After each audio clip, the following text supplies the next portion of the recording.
православную церковь, но мы верим, что у нас есть главный Томос, и он называется Евангелием. То Томос, который от нас никто никогда не отнимет. Главное, чтобы мы были верными Святой Церкви, верными самому Христу Спасителю и слышали голос своего пастыря, блаженнейшего митрополита Онуфрия, который тихо, но уверенно, с упованием, с глубокой верой и монашеским таким чувством ведет свою церковь правильно, чтобы не просто не уклониться куда-то в сторону, но чтобы обязательно сохранить то, что мы получили от наших предшественников, и обязательно такую же церковь с такой чистотой веры передать будущим поколениям. Дорогой владыка-наместник, еще раз вас с праздником, пусть Господь укрепит всех нас, но мы верим и знаем, что Бог не в силе и не в угрозах. Бог в милости, в мире и в молитве вот для тех людей, кто по-настоящему верит, кто по-настоящему предан своей церкви. С праздником, дорогой владыка!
Пресвятая Владычица наша, Богородица, помолим сердцем всем.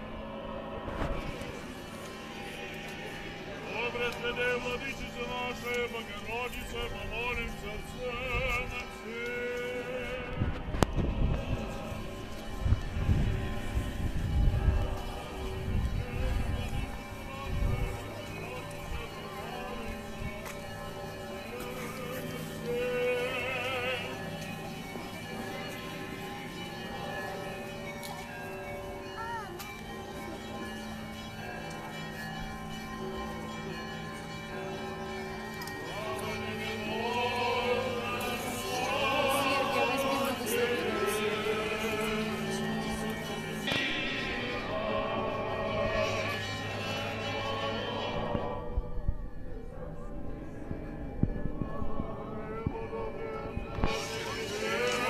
Décima vez.